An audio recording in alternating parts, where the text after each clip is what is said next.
que eu quero seguir adiante com esse cara. Tem fit, tem match, vai dar casamento aqui, sabe? Você começa um namoro, vai dar casamento. Go, sinal verde. Só que tem outros clientes, Fer, e eu convido você e quem estiver nos assistindo, que logo nas primeiras conversas iniciais ali, você tá com o feeling, com o sentimento de no-go total, cara. Aqui é guerra de preço, é um cliente que tem princípios, valores, isso é inegociável, não congruentes aos da minha empresa, que é no-go, só que volta a decisão difícil do empresário, que é saber dizer não. Saber dizer não.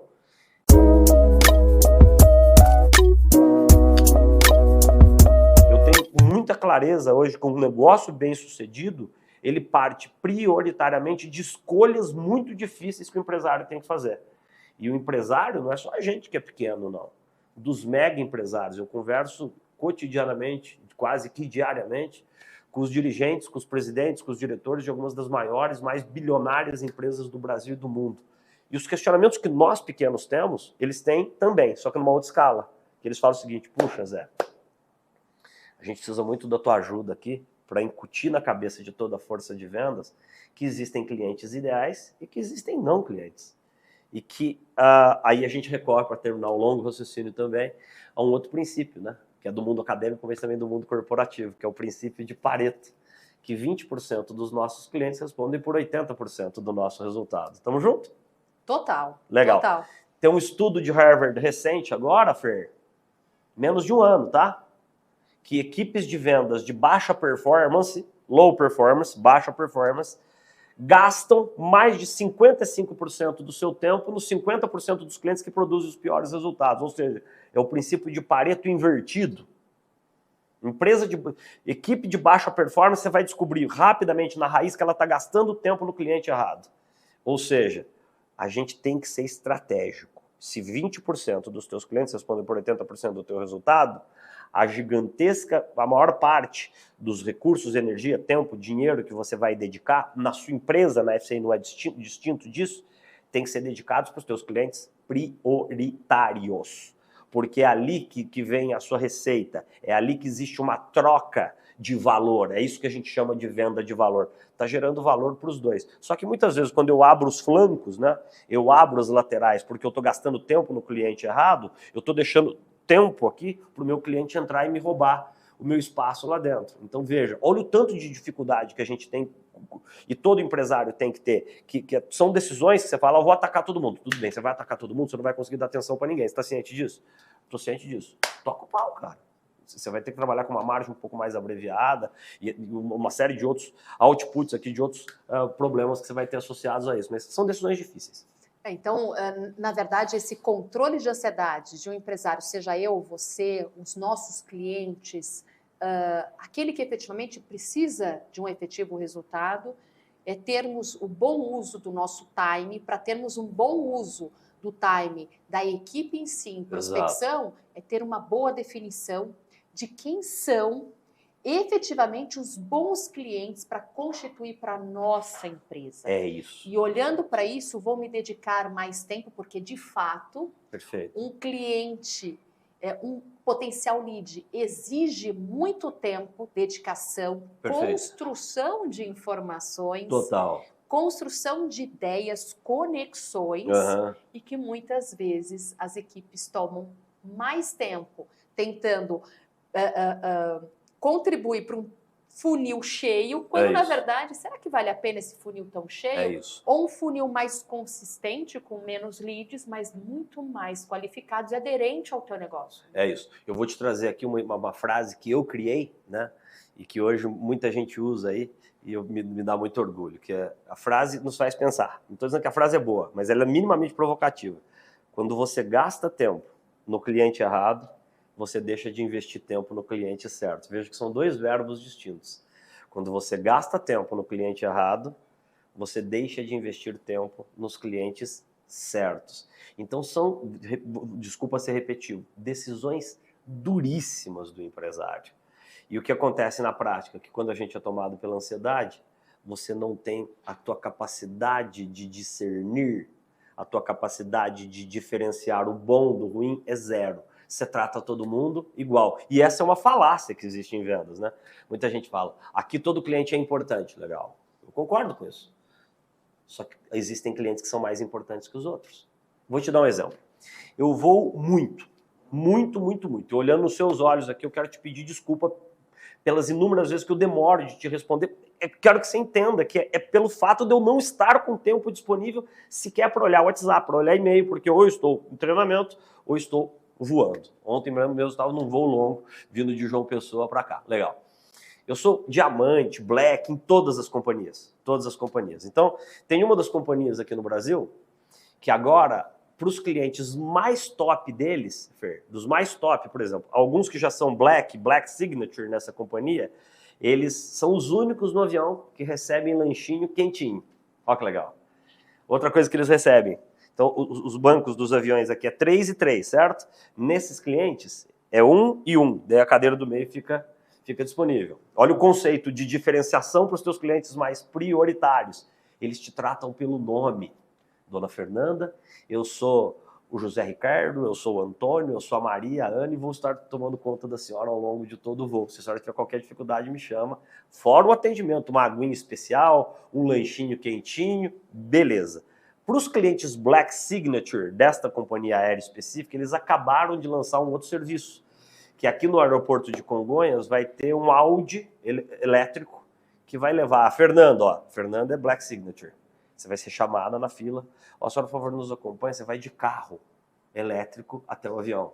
Isso é uma aula prática do que o empresário deveria pensar. Que falou o seguinte, todos os clientes são importantes, mas os meus mais importantes, eu vou tratar eles de um jeito completamente diferente. Por quê? Porque é dali que vem a minha receita, é ali que vem o meu sucesso, é dali que vem a minha longevidade. Então é isso que a gente precisa trazer para os nossos negócios. E para nós que somos pequenos, essa tomada de decisão é muito mais célere, é muito mais rápida de pensar, puxa vida, quem são os meus clientes mais prioritários? Então quem está nos assistindo hoje fica até uma tarefinha de casa.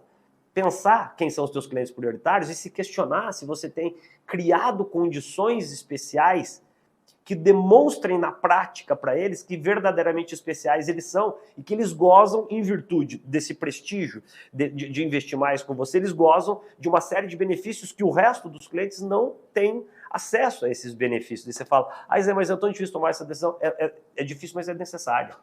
Porque o teu sucesso depende muito forte de uma palavra fundamental no processo de venda de valor, que é foco. Foca no cliente certo.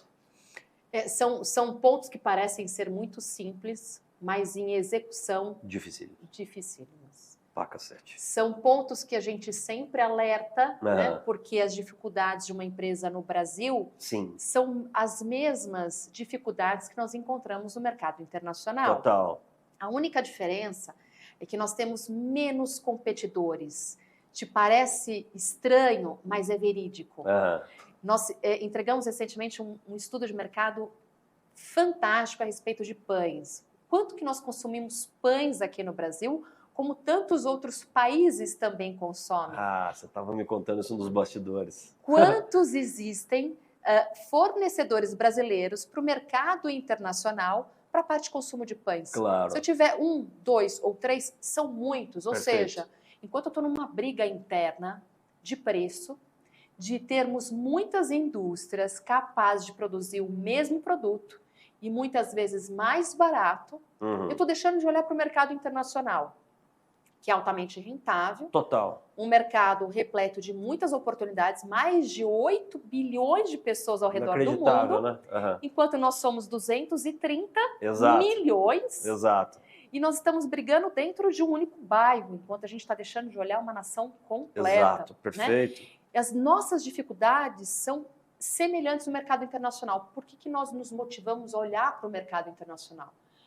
Porque o Brasil hoje ele é uma competência industrial muito importante. E, infelizmente, nós temos a síndrome do patinho feio. E o síndrome do pequenininho, né? Enfim. Nós não temos importância, não fazemos tão bem quanto... Não, nós fazemos tão bem quanto. Total. Nós somos importantes, nós temos um elo industrial fantástico. E podemos exportar com absurdo êxito, certo? Sem dúvida. Qual que é um cliente ideal hoje para nós? Um cliente que tem a capacidade de transbordar um container de 28 toneladas, de 20 pés, 40 pés. Nós temos muito bem definidos qual é o perfil da FCI, qual é o mercado que nós queremos atender, Exato. temos muito domínio sobre ele, como nós precisamos também transferir essa importância para o nosso cliente. Exatamente. Para que ele possa Perfeito. também ser assertivo no mercado internacional e se voltar de maneira estratégica, para daí a gente conseguir ser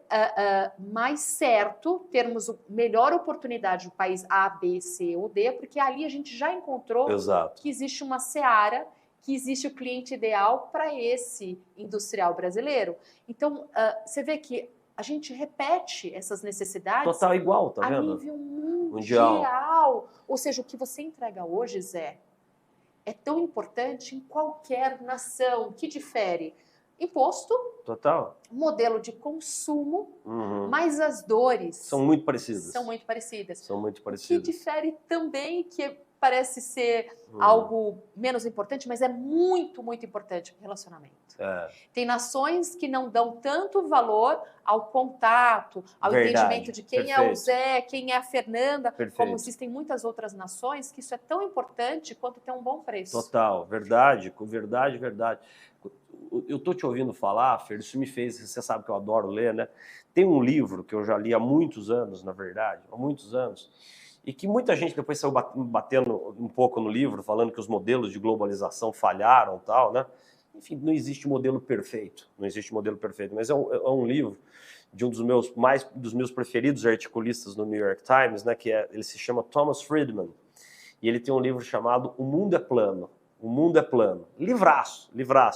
Que ele fala exatamente sobre essa ideia de que se você tem um bom produto, um bom serviço, você tem hoje, o mundo hoje é muito mais fácil do que era antes, você vender o teu produto, vender a tua ideia, vender teu serviço mundo afora.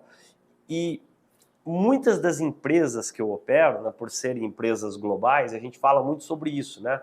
Sobre o exportar até ideias, assim, porque quando a gente tem, volta no teu caso, empresas que têm produtos bem estabelecidos, com uma proposta de valor muito boa, elas têm que pensar, né, o conceito do pitch bag, né, do pensar grande. O pitch bag é uma expressão do beisebol, né, que é arremessar, dar a pancada longe para que a bolinha idealmente caia ali na arquibancada, mas é pensar grande, arremessar grande, jogar grande, saber pensar grande, na verdade, né? Só que o pensar grande também passa por decisões de posicionamento estratégico muito fundamentais, né? Mas, enfim, eu concordo muito com o que você está dizendo, que muitas vezes a gente tem a síndrome do patinho feio, que você fala, cara, será que eu vou conseguir levar? Do exemplo da empresa de alimentos que você estava me dando, né?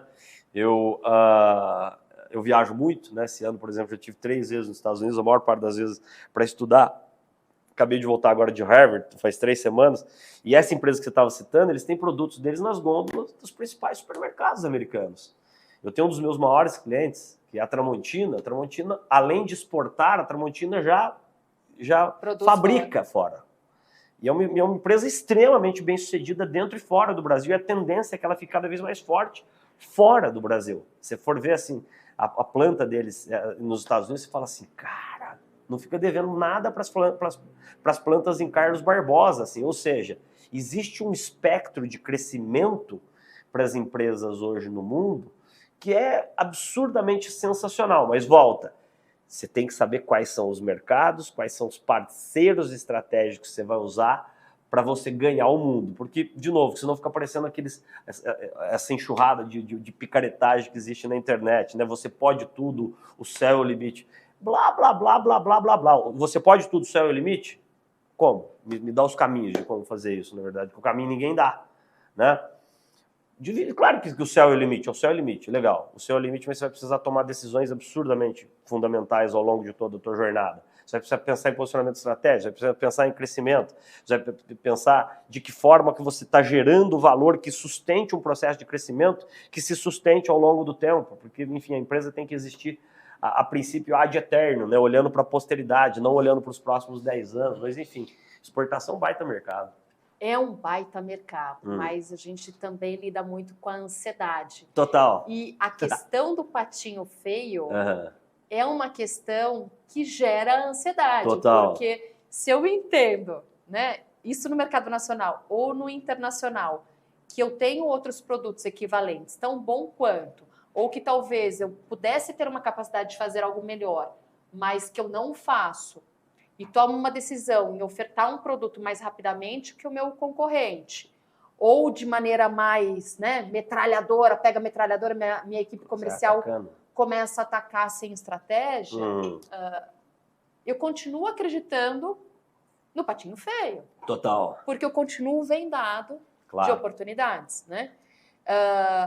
E o ponto mais alarmante que você está pontuando aqui para nós, e a gente já conversou algumas vezes sobre isso, o quanto a internet está entregando informação errada, né? O quanto a internet está entregando que o comercial em si, ele é fácil de ser executado. Não, na verdade, o comercial ele é o coração do processo. Total. Se ele não souber muito bem o que ele está fazendo e por que ele está fazendo isso, de nada vai adiantar você ter um produto ruim ou tão bom e indifere. Você precisa ter uma equipe muito bem armada, saber para que alvo ela vai trabalhar, né? E entender que a tua equipe bem capacitada, seja com os cursos, os seus cursos que muito bem estimulam uma equipe a se enxergar, né? Entender, poxa, por que eu não estou performando? Será que eu desenhei corretamente o meu cliente ideal? Claro. Será que eu estou trabalhando com o perfil de cliente que faz sentido para minha companhia em questão à margem? Né? Todo esse olhar que a gente precisa refazer constantemente, porque a empresa está sempre em mudanças. Claro. Hoje o que o consumidor está desejando, pode ser que mude em 2, 3 anos, o quanto que também... Ou até vai até mais rápido que isso, né, Fer? Eu falei para você, eu acabei de voltar de Harvard agora, né? E a gente teve aulas realmente espetaculares, tivemos lá uma visita, inclusive, uma das melhores aulas de negócio que eu tive na minha vida, na verdade, de um cara, por exemplo, que saiu do Boston Consulting Group, uma das maiores empresas de consultoria do mundo, para montar o negócio dele, que é um negócio de bebida, um negócio de cerveja, sabe? Que é um mercado extremamente competitivo, né? E ele hoje é um bilionário, a história é realmente espetacular. Ele larga o emprego no Boston Consulting Group, onde ele tinha como colegas de trabalho o Jim Rooney, que foi candidato a presidente dos Estados Unidos, o Bibi, que nem ele fala, o Bibi Netanyahu, que é o Benjamin Netanyahu, que trabalhava com ele em Boston, hoje primeiro-ministro de Israel. Então você imagina a turma que o Boston Consulting Group tinha. E ele saiu do BCG para montar um negócio que eles sempre adoraram, que é produzir cerveja. Daí, foi uma aula de negócio, assim, sabe? Ele começou a aula dele falando o seguinte, detalhe, ele tem dupla diplomação em Harvard e MBA em Harvard. Ele tem 3 formações, as 3 em Harvard. Trabalhou no Boston Consulting Group, uma das empresas mais top de consultoria do mundo. Ou seja, a perspectiva é que ele seja um cara que sabe tudo, né? Ele começa a apresentação dele dentro lá da empresa dele em Boston, falando o seguinte, posso dizer uma coisa para vocês? Meu coração quase pulou do peito, assim, né? Falou, pode. O mundo acadêmico continua negligenciando a área mais importante no mundo dos negócios, que é a área de vendas. Falou, tudo que eu aprendi na minha vida foi muito mais aqui em vendas. Claro que tudo que eu aprendi em Harvard ajuda demais da conta, mas vendas é o coração da empresa. Vendas é literalmente o coração da empresa. E daí, Fer, ele conta um pouco, né? A gente fez algumas perguntas bastante duras para ele, assim. Ele tem 1% de market share nos Estados Unidos. 1% de share nos Estados Unidos significa 2 bilhões de dólares. Estamos juntos ou não? 2 bilhões de dólares de cerveja. Ele tem 1%. Você fala, ai, que pouquinho. 1% é 2 bilhões. Desculpa. É mais ou menos isso. Legal. Ele é bilionário também. Ele falou o seguinte, como é que você quer competir com os grandes, assim, né? Ele falou o seguinte, eu não quero competir com os grandes. Porque ele produz uma cerveja artesanal. Olha o conhecimento dele, o nível de especificidade do cliente que ele quer atender. Ele quer um cliente que está disposto a pagar um valor por uma cerveja que oferece produtos, uma produção de altíssimo nível. Ele cobra um valor muito mais alto, você viu quando eu falei preço, muito mais alto pela cerveja dele. Ele entrega uma margem muito boa, tanto que a ação dele na Bolsa de Valores vai super bem, obrigado, certo? Ele está satisfeito porque ele realiza a grande missão dele, e a grande missão dele que ele falou, quem disse que minha missão é ter 10, 20, 30% de share? Minha missão, como sempre foi, é oferecer uma cerveja de altíssimo nível, numa escala controlada, que eu não perca o controle da minha qualidade. Você fala assim, cara, todo empresário, que não precisa ser bilionário, que nem ele precisava ouvir um cara desse na prática, assim, sabe? Que é decisão. Ele sabe o que ele está fazendo, com quem ele está fazendo, com a proposta de valor clara, com quem ele compete, com quem ele não compete. Ou seja, ele não compete com a Ambev, por exemplo. A resposta que ele deu foi uma das melhores, inclusive, que a gente estava falando das mega cervejarias, né? Que ele falou o seguinte, primeiro, eu não compito com banqueiro, minha competição é com mestre cervejeiro. Já deu um tapa assim, falando o seguinte, sem tirar o mérito dos banqueiros, mas o banqueiro, o que ele quer? Escala. Sim. Ele quer escala. Preço. Ele falou, aqui não, eu quero vender valor, Então, o que a gente tem que pensar muito, e depois eu vou te dar de presente para todo mundo que estiver aqui nos assistindo, eu escrevi, Fer, um e-book dessa aula que nós tivemos lá em Boston, sabe? Foi em Boston, né? A cerveja é famosa, não sei se você gosta de uma cerveja? Ah, enfim. Cachaça. Aí, ó. Aceito. Mas enfim, a cerveja dele é famosa nos Estados Unidos, inclusive tem uns amigos meus lá da praia que foram almoçar lá em casa, a gente estava falando, chama Samuel Adams, é famosa nos Estados Unidos, é a draft beer mais gostosa, uma das mais gostosas do mundo, e eu escrevi esse e-book, depois eu te mando o link, você põe num QR Code aqui, quem estiver nos acompanhando, baixa esse e-book, que são 40 páginas ali, que é uma lição de empreendedorismo, decisões, o cara sai da zona de conforto dele, de um baita salário legal, para empreender, pega empréstimo, começo super duro, daí você vê a jornada do empreendedor, né? Você fala assim, cara, a jornada é essa. Não é a jornada do que os caras falam na internet, que é tudo fácil, tudo rápido. Imagina, ele fala, quer ter um negócio bem sucedido? Visita mais que os teus concorrentes. Aí você fala, visita mais em tempos hoje digitais? Num negócio que nem o dele, que a bebida é tomada no bar, no restaurante, ele estava nos explicando isso. Pode ter internet, eles são super bem posicionados nas redes sociais, mas o que faz a diferença é ter minha força de vendas presente no PDV, presente ali no ponto de venda. Então, cada mercado tem a sua peculiaridade, a sua especificidade, mas algumas coisas que a gente aprende em vendas não caíram em desuso. O cuidado, o carinho, o apreço, a empatia, o tesão pelo que se faz, a paixão pelo que se faz, tudo isso são ingredientes da construção de um negócio bem-sucedido, sendo ele bilionário ou não. Zé, fantástico, uma escola maravilhosa, sempre muito bom ter você. Obrigado, Fico querido. muito feliz, mais uma vez. Obrigado, querida. Quantas vezes a gente pôde estar juntos, em momento de pandemia nós tivemos uma live. Perfeito. Agora nesse primeiro podcast juntos e tantos outros que você puder estar conosco. Vai ser um prazer, querida. Que Deus te ilumine, você, tua família aí, tudo de bom para vocês também. E sem dúvida, é uma lição para que todos nós possamos crescer, entender a respeito do nosso tempo, como estamos fazendo um bom uso dele. É isso. Que estratégia a gente está trabalhando para que a gente possa acertar bem esse alvo. É isso, perfeito. E quanto que a gente desenhou dentro da nossa estrutura, o que faz mais sentido para nós. É isso, perfeito. Esse triângulo, essa base, ela bem construída, de entender o que faz sentido para a empresa, qual a nossa margem, qual é o nosso cliente ideal, como gastar tempo para que efetivamente a gente consiga gerar vendas, ter esse tato junto com o cliente, estar perto dele para entender o que realmente ele precisa e sair desse jogo de ideias rápidas e fáceis de que tudo é instantâneo. Não existe nada Não existe simples. Nada. E seguir o que é mais importante, fazer o que a gente ama, fazer porque o trabalho é realmente duro, a vida do empreendedor, a vida do vendedor, a vida de qualquer profissional é realmente muito dura e fugindo da autoajuda barata. A única certeza que a gente tem na vida é que a gente só tem uma vida, certo? Então vamos fazer dessa vida algo um pouco mais legal, assim, mais vibrante, de trabalhar com aquilo que te dá tesão, aquilo que te estimula. Nos bastidores, hoje eu estava te contando, eu saio daqui, vou para uma consulta médica, que muitas vezes o corpo sente o impacto do dia a dia, Mas é legal que ele sinta pelo impacto do quão grandioso tem sido. Pior seria se eu tivesse ido ao médico porque eu estou tomado por uma depressão, por um burnout, por não trabalhar com aquilo que eu não gosto. Então, assim, a gente tem que trabalhar com aquilo que a gente realmente que motiva a gente. Você fala, cara, que tesão ajudar, que alegria, que poder ajudar a servir tanta gente. Então, é isso. Conta sempre comigo, querida. Servir com paixão. Nosso próximo podcast com o Noronha. É isso aí, querida. É isso aí. Obrigada, Noronha. Satisfação. Obrigado, querida. Que Deus te ilumine. Muito obrigada. Sucesso para você. Obrigado de coração.